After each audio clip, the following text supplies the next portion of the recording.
Welcome to the Landlord Diaries, where we talk about midterm rentals and the opportunities behind them. We'll share landlord stories, talk about maximizing investment potential, and discuss how to live the very best landlord life. This podcast is proudly brought to you by Furnished Finder, the leader and largest online marketplace for midterm rentals. Remember to like and subscribe if you enjoy our content. It's your host team of the Landlord Diaries, Kelly Bailey and Katie Lyon, coming to you with midterm rental stories. And Katie, I have an update. Can you guess what it might be? I can guess, but I'm going to let you share the news. We added a new property to our portfolio. Woo! One popped up in downtown Belton, so it will be a short-term, midterm rental combo, and it had 2 units on one lot. So it's a 3-bedroom, 2-bath home and an ADU that's around 300 square feet. And it's already divided into 2 separate yards with a nice 6-foot fence. So we're excited to see the potential. And that is 8 doors now with the 7 that we own and 1 that we co-host on. And that's amazing. Yeah. So how's your portfolio doing? Ours is doing great. We are consistently full. And I just keep thinking with it being full, I'm like, oh, we should just get more and more and more. But I'm like, nope, we're going to slow down for a minute.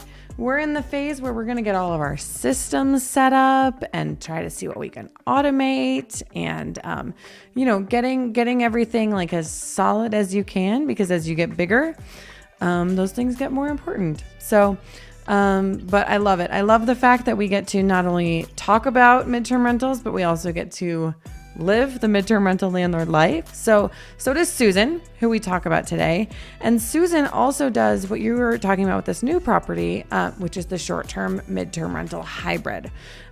This has been coming up in conversations so much lately, where you're taking a property and just to kind of maximize its potential and also minimize the headache, you're kind of balancing the act of the short-term and the midterm. And it makes it so great. And brings in that low maintenance vibe with the midterm. So excited to talk to her. She's got a lot of units as well, and she has shifted almost all of hers to midterm. So it's a great conversation.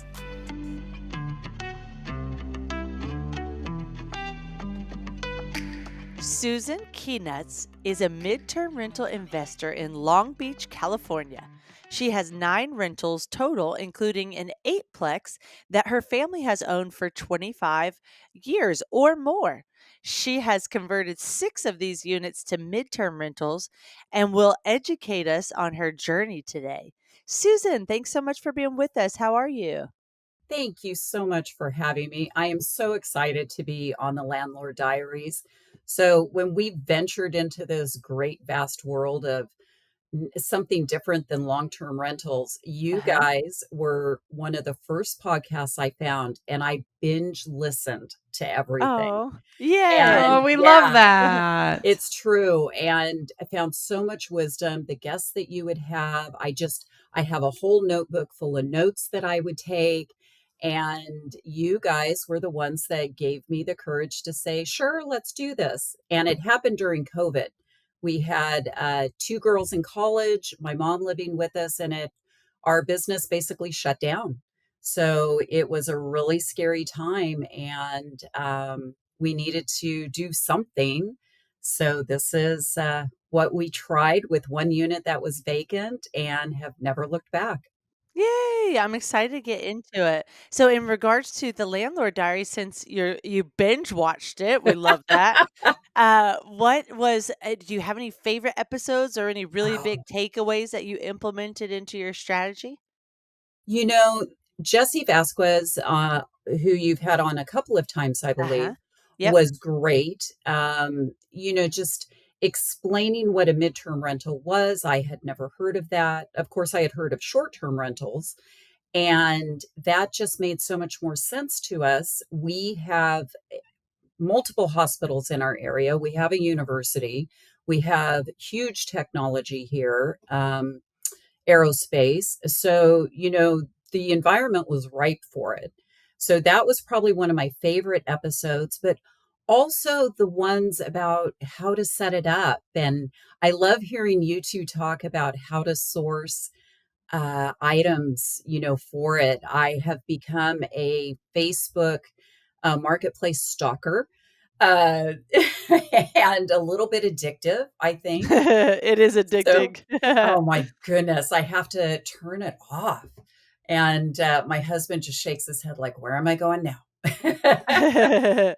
Well, I'm gonna take that moment because you said what really helped you was for someone to explain what midterm rentals are. So now it's your turn.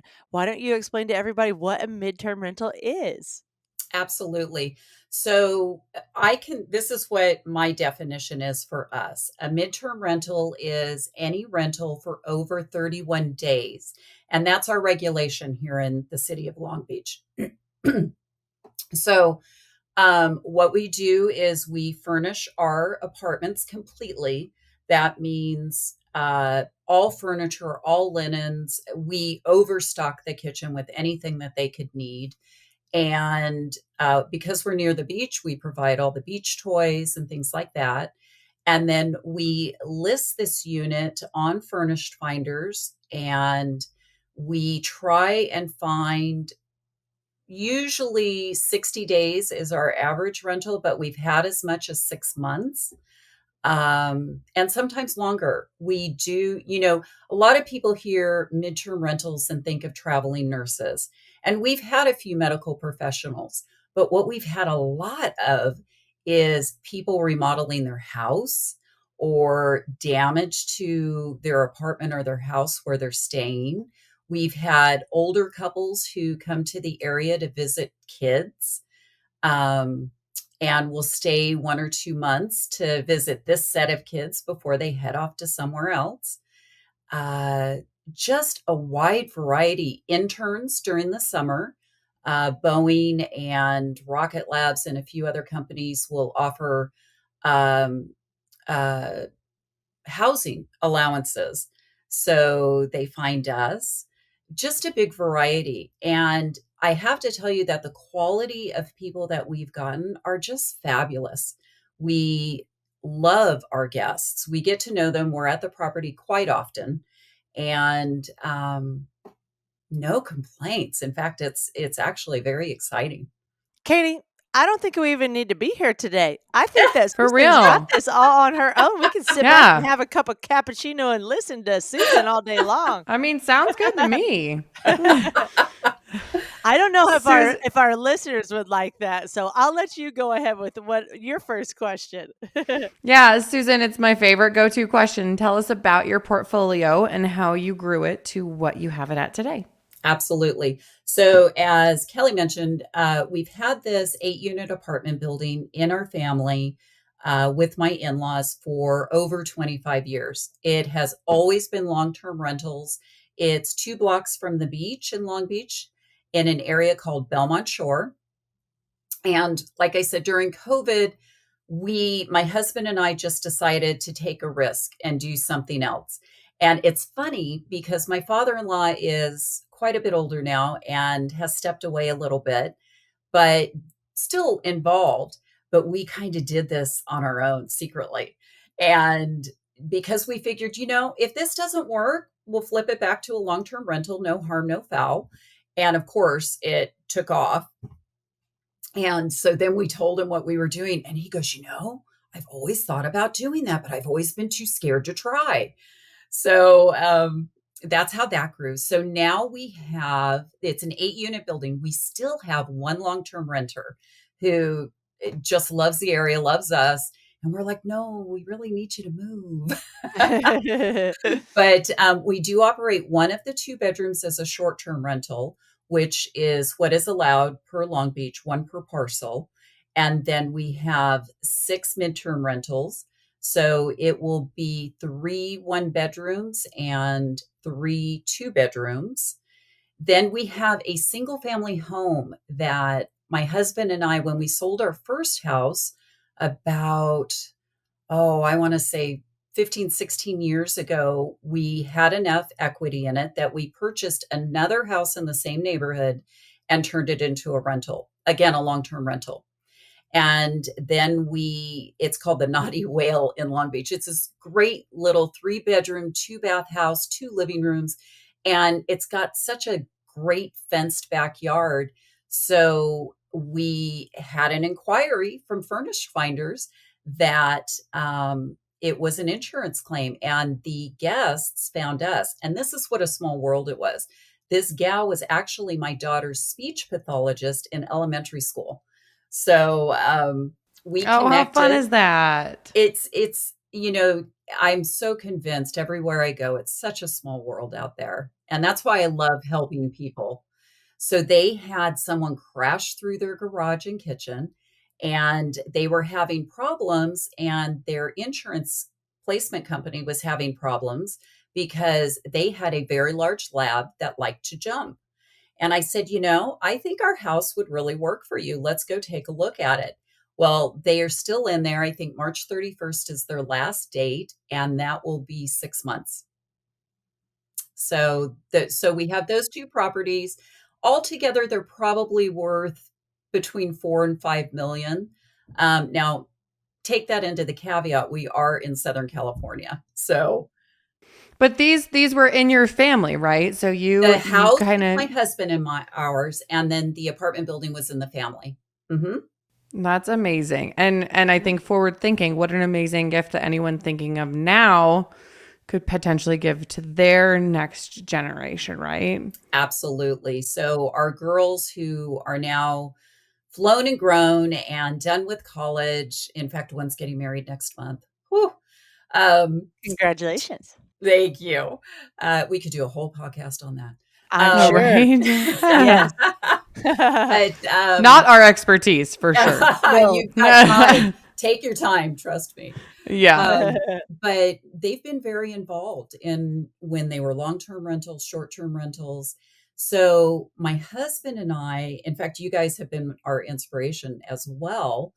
We are thinking of possibly pulling some equity out and maybe going out of state because Oh, I love that. yeah. So that's, we've been very hands-on. We're used to being at the property. And so for us to invest in something that we can't drive to within 15 minutes is a little scary for us, but everybody tells us you'll be fine.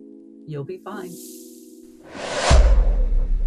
Today's episode is proudly sponsored by Furnished Finder, the ultimate platform for hassle-free midterm rentals.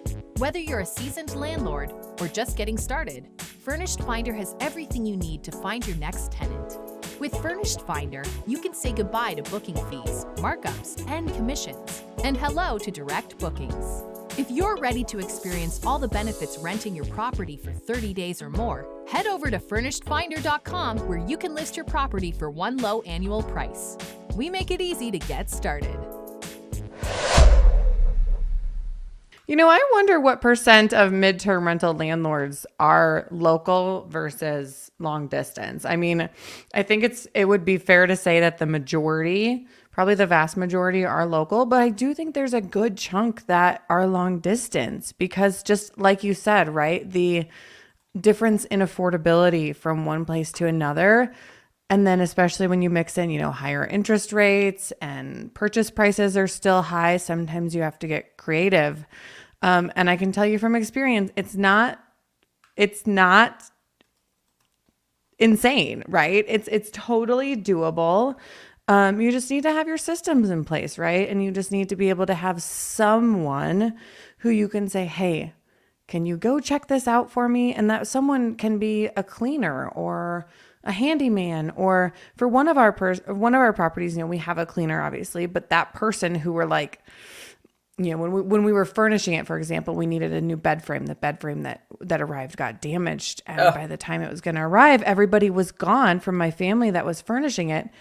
It was my sister's friend from college who she happened to know in that city. And I'm like, hey, I'll give you $50 if you can go set up this bed frame. And she's like, yes, sweet.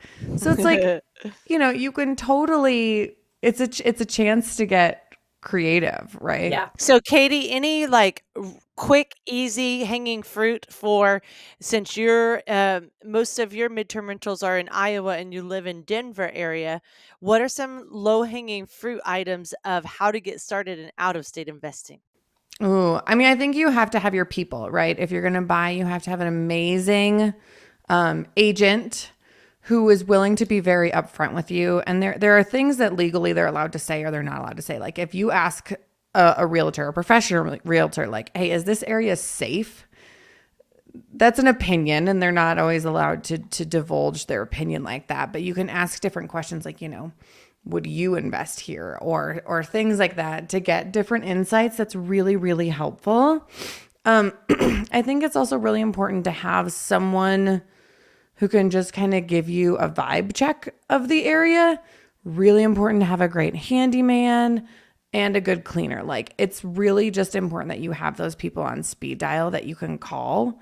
But otherwise, like it's really not crazy, especially with midterm. Midterm makes it so great because, I've got on average 3 or 4 turnovers a year in each of these units. So it's not like I've got people coming and going all the time that are different. Like they're in there and they're settled and they're professional. So I do love that's that. doable.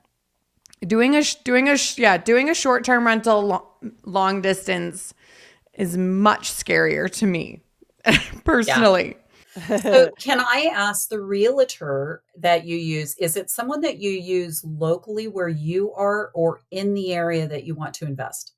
Nope, it's someone who I use in the area. Okay. That I invest, and it's someone who specifically works with investors, right? Because this is different than if you're trying to look for your own home. There are people that are going to know more about rental rates and occupancy and what are the renters in this area and things like that.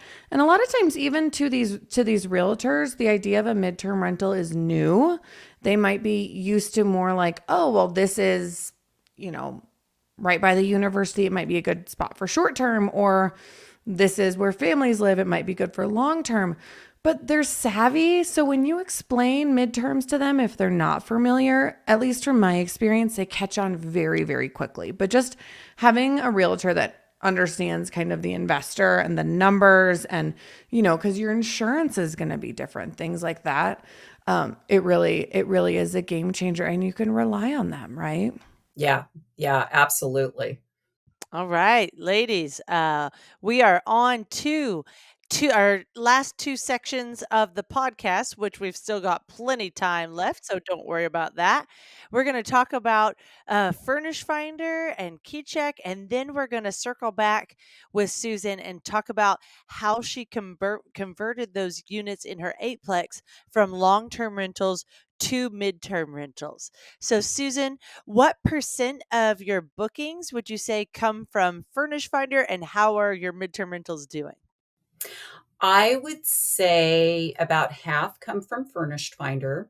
I do have them listed on the other OTAs, Airbnb, VRBO, and those are my other 2. I also have them listed with the insurance companies. But interestingly, most of my insurance leads come directly through Furnished Finder, and they will put an inquiry in. So I think the key to Furnished Finders is don't wait for the direct messages. What I do is I go and look at all those general inquiries for my area, and I set up my templates, and I'll respond to them and say, hey, I think I've got a 2-bedroom that might work for you and your husband, and give them a little bit of detail about it, give them the link. And then sometimes I probably get a response, I would say at least 60 to 70% of that time, either great, but it's out of my budget, or it's a little further than I wanted, or yes, give me more information. One thing I love that you do is you watch for things that you already have at your home that you can pick out of your description to point out in that message that you're sending to your tenant leads. And you also watch for opportunities of things that you're seeing frequently and how you might be able to provide those for future tenants to, solve that need and also increase your potential for a booking. And one of those is EV charging. So tell us how you discovered that and implemented it at your property. So, because this is an older building, adding anything electrical is a little challenging. And we had to add a whole new panel to the building in order to do this. But we had a guest inquire, "Hey, do you have an EV charger?" And they weren't coming for another month. And I said, "Sure, yes, we do." And I called my husband and said, "You got to go get one installed." You got 30 And days, make it happen. exactly. So luckily, here we have a great network of handymen, electricians, contractors, painters, everything. So it really was not hard. It was super simple. And the Good. trick was on ours, because parking is not secure, we needed to make sure that this was secure. So we put a kind of a box around it with a lock, and only our guests will get the code to get into it. Right, because other people could access that area. Okay. And is it a normal electrical outlet or is this a special type of outlet you need for EV charging? You know, it is a whole process. It's, I believe it's a 220 amp. We put in one that Tesla's the big one, but there are converters. So we made sure that the converters would work on any of the EV chargers. And I'll tell you, we get a lot of guests flying in. And even when I flew into Nashville recently, they gave me a hybrid car. And I don't own an EV car out here. And it took me a minute to get used to it, but I liked it. And I think more and more rental companies are providing that now. So the need is definitely there. And I don't know that that has fully increased our bookings, but it is something that's just showing we're trying to stay modern. We're trying to, we provide the fastest Wi-Fi. We get a lot of working nomads. So, it's just one more thing going along with that. And it's an investment, right? We actually just put one in our house because we got an EV. So we, Yeah. they've got to run. It's like we had to add on to our box, and you've got to have a real electrician, not someone who plays with wires, but you need a real electrician. And it costs some money, especially depending on if you have space in your box or how far. But bottom line is it's going to add equity to your house, and it shows those travelers. And I think of it similar along the lines of someone who's looking for like an accessible rental. If you're coming with that type of vehicle, you need that. So that's your first thing you need. So it might not be the determining factor in a lot of bookings now, but I would bet some good money that might change in a couple of years, right? So I think that's great. And you're right. It does show that you're dedicated, and hopefully you're bragging about that on your Furnished Finder listings. I need to. It's been a whirlwind since we put it in about a month ago.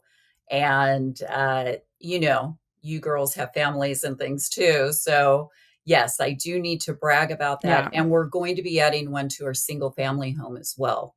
Love it. But yeah, that's a great reminder for everybody. Remember, your Furnished Finder listing is like your very own little website, right? So take the time to not only get really great photos, but anything that sets you apart, brag about it from the high hills, right? This is your chance. This is your time on stage. Show what you want to show off and really, really use that listing. I see a lot of listings that have so much potential, and I'm like, brag about that thing or that thing. So take the time and jump in there, and that really does catch the eye of travelers. And to get a little bit more specific there, what I really love about the Furnished Finder headline And the description is you have so many characters Yeah. available where Airbnb, I have to sum it up in like, I don't remember how many it is, but I always have a tough time saying, oh no, what do I need to cut off? So it's like EV charging or EV would be an easy thing to add as just one of those things that stands out on your amenities. On your headline. If your place has space for an RV, there's another easy one because a lot of travel nurses like to tour the country or families that have RVs and they need to know which properties have RV spacing. Good thought. We need that as an amenity, like an option on amenities to check. And then the description, Susan, you do something very unique, and you say you love how simple it is, how easy it is to update your description, but also you put your house rules in your description. Tell me about that. Hey landlords, are you ready to level up your rental game and simplify your midterm rental business? Well, get ready to meet your new best friend, KeyCheck. KeyCheck is your all-in-one solution for stress-free property management. With tenant-paid screenings, online rent payment processing, custom lease creation, and a suite of incredible landlord tools, you'll wonder how you ever lived without it. No more chasing down checks or sifting through piles of applications. KeyCheck helps you organize and manage all things landlording in a simple and efficient way. Make landlord life a breeze with KeyCheck, the game changer for modern property owners. Visit keycheck.com to unlock the power of stress-free property management and take your rental business to new heights. So we don't have a lot of house rules. It's the basics: no parties, quiet hours are from 10 p.m. till I think I have 8 a.m. Um, but what I have found is it's I don't have too many to where it comes overbearing to where people are like, oh, she's going to be one of those hosts who's like hovering. It just kind of sets the tone like, this may not be for you if you're planning the big bachelorette party where you're going to party all weekend. Now, I've had bachelorette parties, and as long as they're respectful, I'm good with that. So that helps. I think the other thing that has set me apart is I try and do my opening pictures, not necessarily of the inside of my property. I try and do more of a lifestyle picture. So for our units down by the beach, a lot of times I will have, and a lot of these are former guests, um, guests with their dog on the beach or their family on the beach. Or I've got a great one of some guests with their cat on, and the cat is sprawled out in one of my chairs, looking out the window at a palm tree. Um, so I think that also sets us apart. People can then imagine themselves there, and anything that just stands out a little different makes it catches people's eye. They'll at least click on it and see if it's something that they would like. For sure. And Susan, I want to hone in on something we said maybe about 5 minutes ago that I made a note. I said, definitely come back to that. You said you use the messaging templates on Furnished Finder. Tell us how you build those and what important aspects you put in those templates. So where you can reply to one of the direct messages or general messages, there is a place down below and you can select a template. And if you don't have one built, it gives you the option to add it. And I have two for well, actually, I have three: a one bedroom, a two bedroom, and the house. So what I will put in there is usually hi. And this is something I would love is if it would default the name from the message. Um, but I usually type in the first name. So I say, hi, Kelly. I saw your inquiry and I think our one or two bedroom might be a great fit for you. And here's why. We're close to this. We are 2 blocks from the beach. We love fur babies. So your dog is welcome. And here's the listing. We also have several others, so be sure and scroll through all of my Furnished Finder listings. And and then I can put my name, Susan and Ted Kienitz, our phone number, our the name of our company, Shore Stay Hideaways, and send it off. So sometimes I have it built so it's pretty generic, depending on how interested I am on the general inquiries or general messages. I will get a little more specific and tell them why it would be such a great listing specifically for them. But a lot of times I'm just sending the general message. Awesome. What I have also done is we get a lot of kids who are coming out, hey, we're doing the summer internship at this company. And I told one kid, they must have released all of them at the same time because I saw maybe 10 of the general messages show up within an hour. And so I created a template that said, hey, we've got this great 2-bedroom that if you split it with someone, it would be well within your price range. In fact, one room has 2 full bed bunk beds that might work for 3 people. You should contact the HR department and find out the other people coming to the area, and maybe you can connect with them. And did that result in bookings? Because I think a lot of your attempts to reach out to tenant leads actually result in bookings. Was that one of them, or which ones have That you found are mhm. successful? That was one of them? That Very was one of them creative. last year. It was one girl coming from Ohio State, and the other one also came from back there, but they didn't know each other, Hmm. but they contacted the HR department for the internships and got a list and kind of created a chat, much like colleges do, and then said, hey, we're going to, room together. And they actually booked it themselves and then took the stipend because by going together, they saved money. And yeah.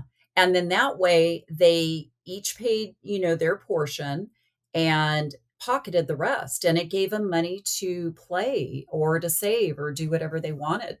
Now, this is an important thing to call out too, because a lot of times with midterm rentals, it's you're not going to find a perfect fit as a traveler, right? And you have a lot of flexibility. So for a landlord, that means that you don't want to, like you said, you don't want to wait for the perfect match to come in, but you want to start communicating and reaching out to these travelers and being like, hey, I see that you're looking for this. Excuse me. I have this, do you think that would work? Because there's a lot of opportunity there, right? There's not as much turnover as with short-term rentals, so there might not be as much availability. So it's your chance to work with them. Just because you see a lead come in and you say, "Oh, they want a 2-bedroom and mine is a 3-bedroom," Yeah. or they want a 3-bedroom and mine is a 1-bedroom, whatever. It doesn't mean it's off the table. I always view it as that is their wish list. And I don't know how flexible they are, right? But I'll always message them. But you need to be specific in your message, and like you said, those message templates are a great way to do that. But say Yeah. what exactly you have, why it's a good choice, how they could make it work, or exactly where it varies from what they're looking for. So I think that's great, and it's really, really important because especially on Furnished Finder, you're not waiting for these bookings to just pop up in your email box, right? Like we're giving you the leads and we're giving you these potential connections, but you as a landlord and the tenants, like you've got to work to see if it's a fit and to make it happen. Exactly. And I always take the budget that they put in as their wish list as well. And especially here in Southern California, prices are a lot higher than in the Midwest. So I think many times they're just assuming they can get a 1-bedroom for $1,200. And I'm realizing and having discussions with them that no, you are not going to find anything. And if you do, you may not, it may be a shared home or you may not want to live there. So it's really it's also the opportunity to help educate the guests and the people who are looking and try and just solve their problems. Yeah, for sure. So you're saying something that's teaching me a lesson right now, because what I do is I take ownership. I like in potential room rental situations, because I'm willing to rent mine out as entire units or room rentals to make sure that I'm available and competing in the market. And that's a way that you can stand out potentially or see how to answer these tenant leads. And one thing that you said that I don't do is in the room rental situation, I put it on myself. I say, "Hey, I'm gonna save your contact information. If I find someone else that I think would be a good fit for you, I'll circle back and I'll let you know." But it normally takes weeks or a month for me to see a tenant lead that would match that potential room rental, because mine aren't in the heart of Austin. Mine are outskirts of Austin. So with the fact that you said, "Hey, you should reach out to your HR director and see who they might recommend you room with," that's brilliant, and I'm gonna have to start doing that. Yeah. Yeah, that's actually been really successful. And the kids, I just remind them, didn't you do that when you started going to college? Most of them are in their senior year and they're like, oh, yeah. So some of them get it. Some of them you have to remind them a little bit. They're so caught up in, ooh, this is my first big job internship. Hope it turns into a real job thought. But So, it's all about hospitality, and it's all yes, about trying to make that work and solve that problem, right? Like that's exactly. really what we're doing as landlords. We're trying to solve that problem and give them a great place to call home, because they are professionals and they're there to get the job done and to have that, if they're an intern, like, that first big job or whatnot. So I think that's huge. And I think all too often, landlords forget to be a little bit creative and a little bit innovative. And, how can I solve this problem? How can I help these people find a great place to stay? Mhm.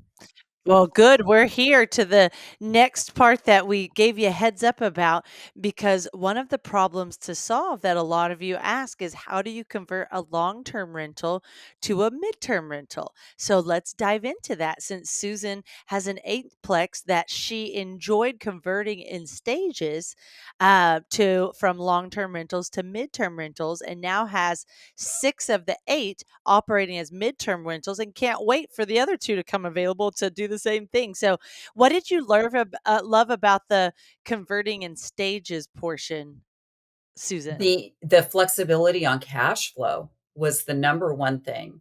So we have always been very hands-on and take care of our property. So we tended to have tenants who would stay for quite a while, many years.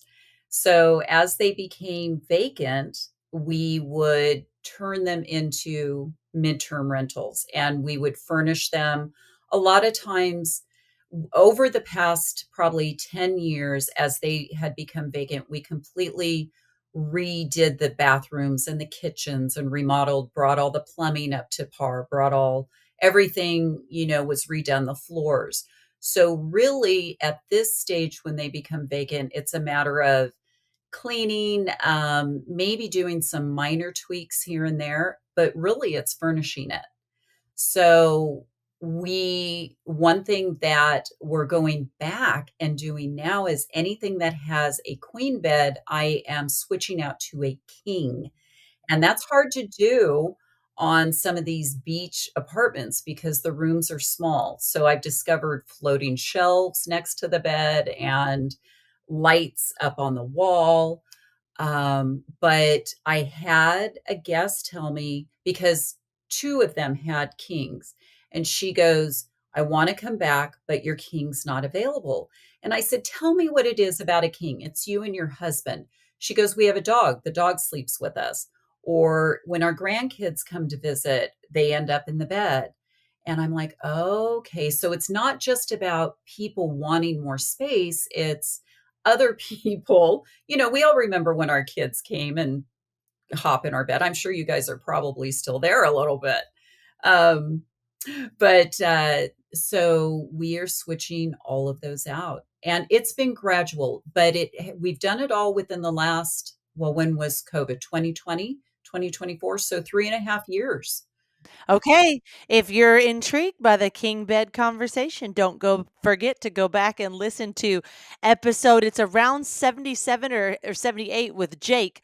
He his company name is King Beds Only because he hasn't found a space that won't fit a king bed. So I just think that that's brilliant. And Susan, looks like you're implementing a similar strategy there. Very cool. Hey, and did you guys know King Beds is actually a filter on the Furnished Finder amenities? When you're searching on the map and you choose additional filters, King Beds is one of those. So, in as far as furnishing the homes, what did you start with, and how did that change as you started to learn what works, what doesn't, what breaks easily, what doesn't, that kind of process? So our very first one, what we did was we went to, the big box store and basically got everything brand new, but cheap, and got it all in, and we listed it and literally had our first inquiry and move in within 24 hours, believe it or not. And were we prepared for that? No. In fact, I was so green that I had the date wrong, and they showed up. He called me, and I'm looking at the date going, oh, this must be for tomorrow. Little did I know he was on a plane from across country coming out here. I couldn't get a hold of him to verify it. So I'm like, it's okay, it's tomorrow. I get the call at basically midnight that said, I can't get in the door. And I'm like, ah! So, because we had staged the beds for photos and had planned on going over the next morning to actually put the sheets on. So we had to do that. But yeah, we furnished them slowly. Now, the single family home, oh gosh, we had great guys in there, 3 guys who had been in there 4 years. And we actually gave them about a 3-month notice and said, this property has needed to be upgraded for a while, and it's time. The market was great as far as getting some money out to do it.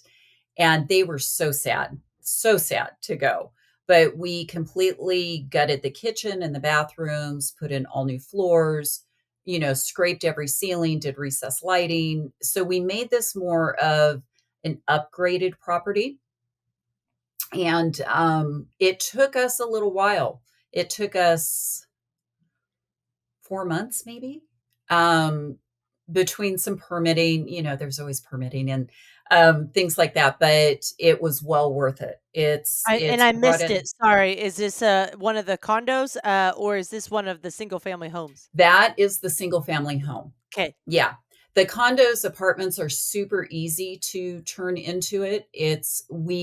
I always keep my eye out for staging companies. A lot of real estate staging companies are out here, and sometimes they're getting rid of their inventory or they're buying all new inventory. Well, there's so many things that I can use, and I'll go in and make them a deal. So we have a couple of storage units now full of random things, artwork, side tables, coffee tables that we know that we'll be using. It's just a matter of time. That's a nice way to spread out the cost too, especially when okay, we're going to be furnishing more units. I found a good deal. Let's hold on to it if you have the space.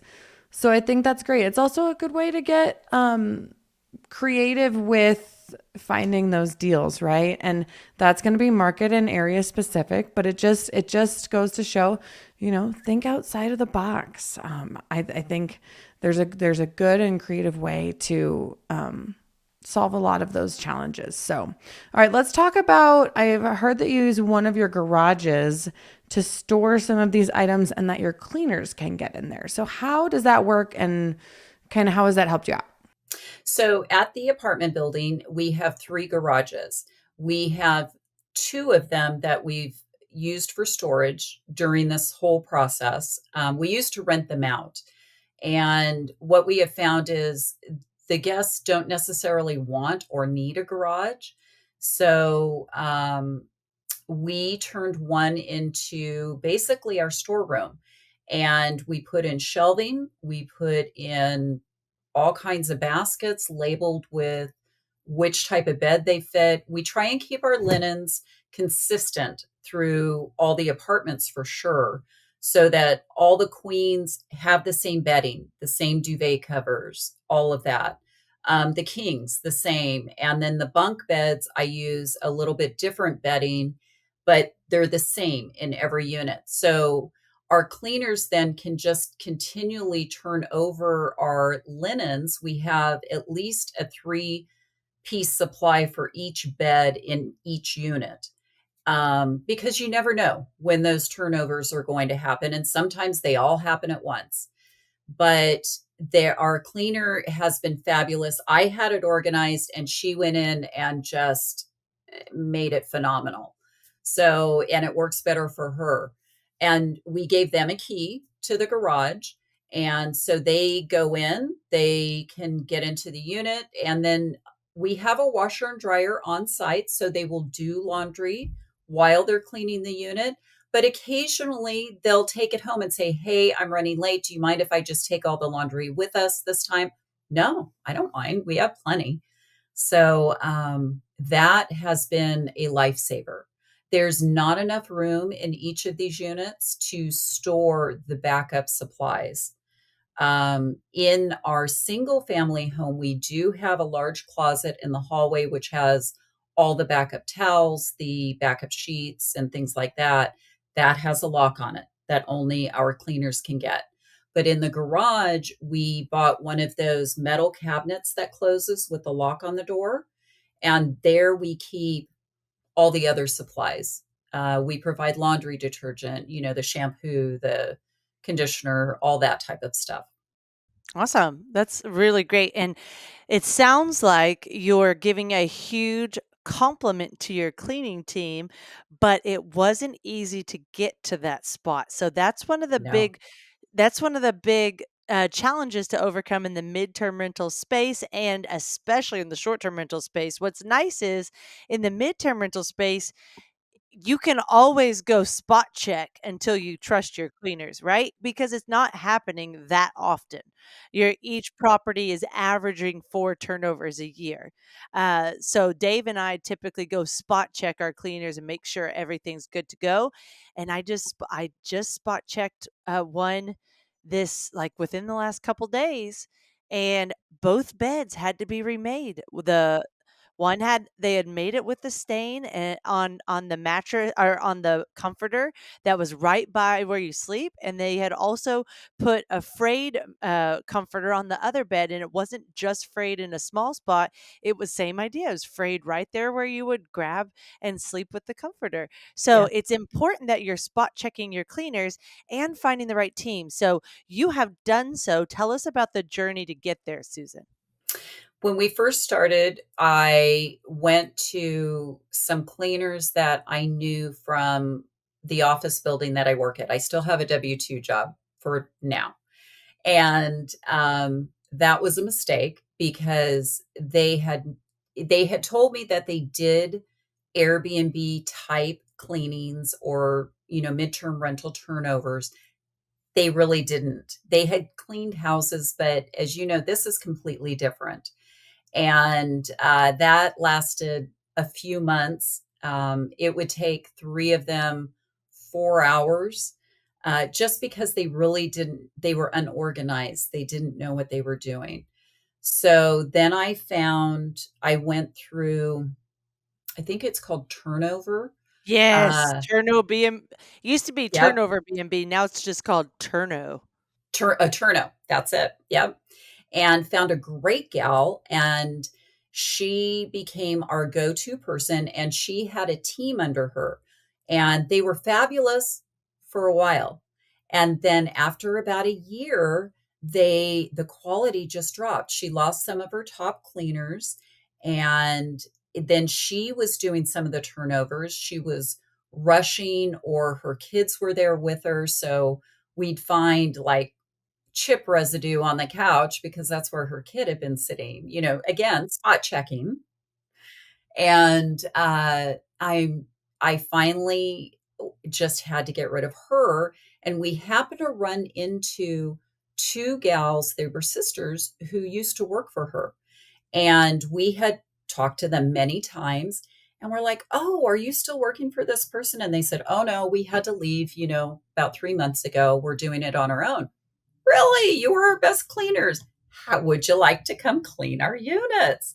And they were still using them. And if one sister can't do it, the other one can. And I don't know why, but maybe it's because of the way the end of the months fall, but sometimes we'll end up with 3 cleanings on the same day. So they tag team it and they're fabulous. But even then, I had, and this is just what stabs you in the heart, is when you get a message from your cleaner that says, hey, do you mind coming by and cleaning the dust off the fan blades, and sends me a picture of it. And I'm like, ah. Yeah, So, that's actually a great reminder that all these little things I include in my welcome notes that I forget to talk about on the show is to take a little bit of that pressure off. What I do is I put in the guest welcome guide of our clean is 100% guaranteed.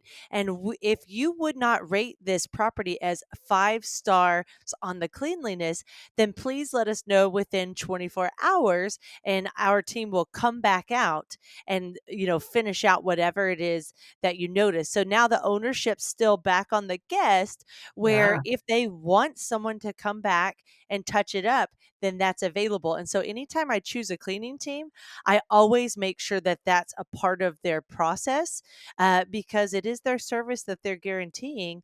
And so it's no additional charge to me for them to go back out. And I think I've only ever had it happen once that they asked them to come back out for, I think it was the same thing, some dusting, a little bit of dusting.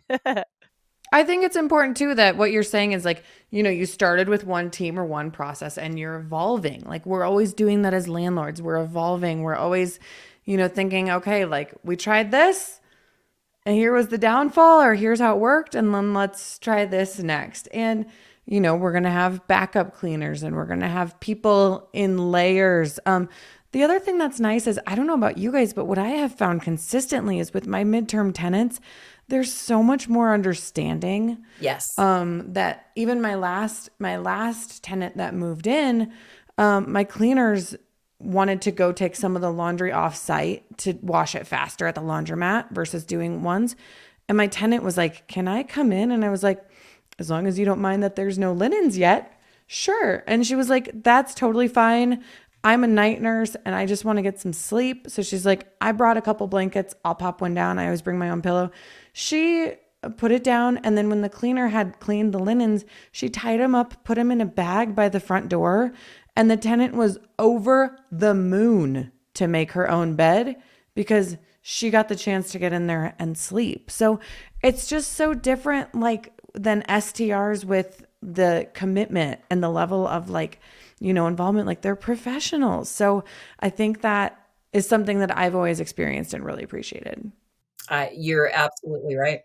Yep. I want to highlight a few things to wrap up the cleaner conversation.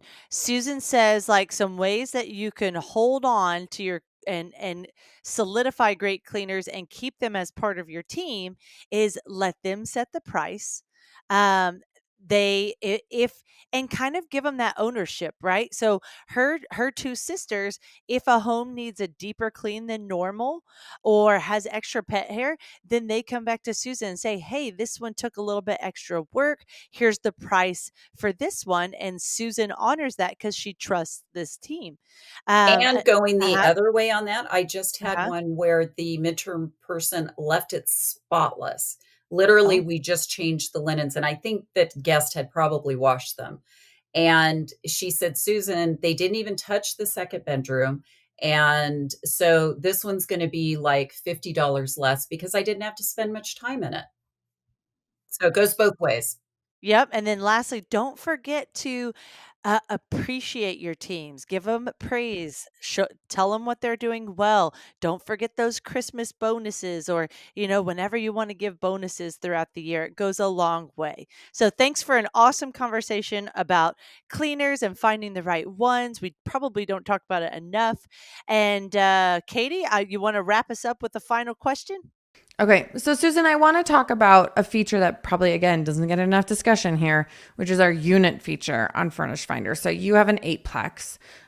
So you purchase your first listing and then you can add on units. And this works for properties that have, if you're going to do a room rental, if you have a duplex, quad, whatever up there, or something where like the master address is the same and you just have different unit numbers, right? Yep. So it's going to display on Furnished Finder like, here's the whole pie. Which slice of the pie would you like? Can you tell us a little bit about how that has helped you, and especially how having individual listings for each unit has been able to help you stay booked? That is a phenomenal feature, because what will happen is I will send them to the link to either one of the 1 bedrooms or one of the 2 bedrooms. But I tell them, look through the whole list, because each of ours is just a little different. And they will come back to me and say, I really like unit number 2 because it has the better backdrop for my Zoom meetings that I have to do every day, or my trainings. Is that one available? So, or if it's booked, I can say, why don't you take a look at this one? That is a great feature. They see all of the units. It would also helps build the credibility, because they see our quality is consistent through all of our units. They see reviews on all of our units. So they know that, we just don't have some random unit that is not going to be real great. Woo! You have heard it all on the Landlord Diaries. Susan, you brought the heat today. I think, like I said, I think Katie and I could have just sat back and drank a cappuccino on this one, and I've got a few tips to apply at my own properties now too. So thanks so much for sharing your story. Don't forget, if you have a powerful story to share, we want to hear from you as well. So you can reach out through our customer service portals on Furnished Finder. Under the resource tab, there's a Landlord Diaries page. It's still best to, at this time, listen to the Landlord Diaries on Apple Podcasts, Spotify, or YouTube as our most popular platforms. But you can get in there and say, hey, I want to be a guest on the show. And we'll get to know you just like Susan and I got to know each other not too long ago. So, Susan, if anyone wants to connect with you, we always put your Furnished Finder profile in the show notes. Great. Do you want them to connect in any other way? You know what? That's great. I'm actually building my own direct booking website to tag Okay. along with Furnished Finder, and it'll be shorestayhideaways.com. There we go. Lovely. Well, don't forget to tune in with us every week for a brand new episode of the Landlord Diaries. Like, comment, review. We appreciate it all. See you next week, everyone. Thank you so much.